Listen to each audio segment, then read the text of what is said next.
Need something quick for dinner but still want something delicious? This salmon teriyaki rice bowl is your answer. This dish has everything you need for a balanced meal.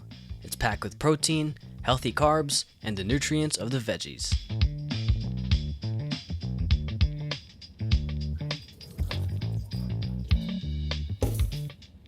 First up on the agenda is cooking the white rice and letting it simmer while preparing the homemade teriyaki sauce.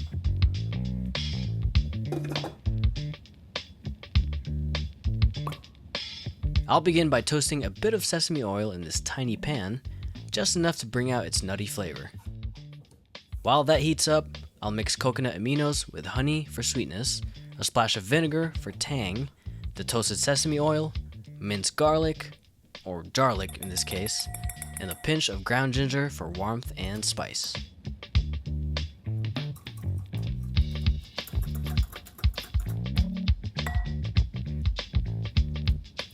Ooh, that's teriyaki, all right. Secret ingredient to making teriyaki sauce.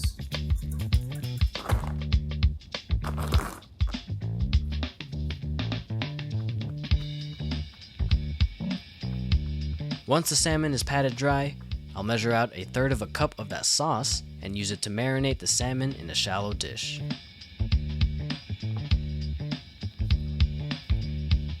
I'll let it sit for about 15 minutes, allowing the flavors to soak in. With the oven set to a high broil, it's time to cook the salmon. I'll place the fillets on a baking tray lined with foil.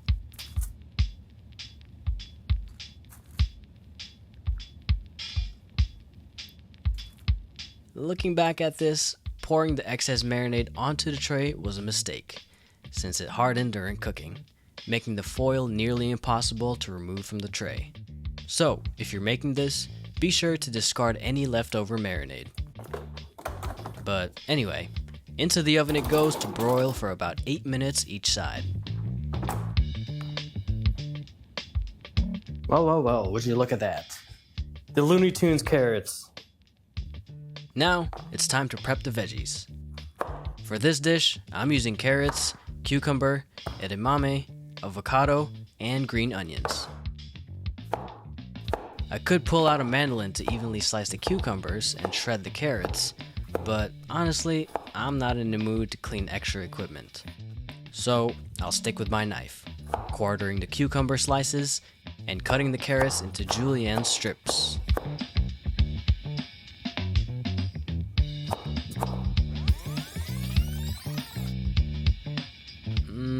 Yeah, could have been better, but I guess they'll do. I'll set the veggies aside because now it's time to thicken the teriyaki sauce, a step I find surprisingly fun. To make the cornstarch slurry, I'll mix 1.5 tablespoons of cornstarch with 2 tablespoons of water in a small bowl. Once that's ready, I'll pour the teriyaki sauce into a saucepan and heat it over medium heat.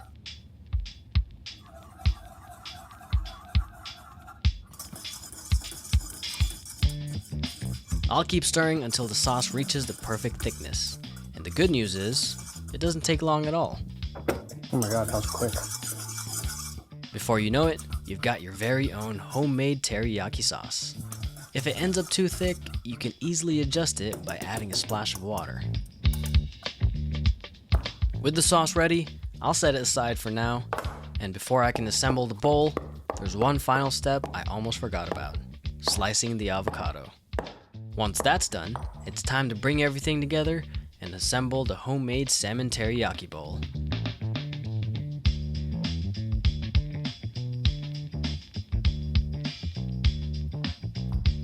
The white rice serves as the base, with the salmon and veggies carefully arranged on top for even distribution. I'll brush the teriyaki sauce over the salmon to give it that glaze. Then finish it off with a sprinkle of sesame seeds and sliced green onions. The presentation, the flavors, and the balanced nutrition all come together to create the perfect meal that's both simple and quick to make. And there you have it, homemade salmon teriyaki bowl. This dish is perfect for serving a crowd or for meal prepping, thanks to how efficiently you can prep all the ingredients and broil multiple salmon fillets at once. What I love most about this dish is that it's made entirely from scratch, yet it doesn't take up too much of your time. And that is it. Thank you so much for watching, and remember, here at our virtual table, we make this a place to inspire and learn.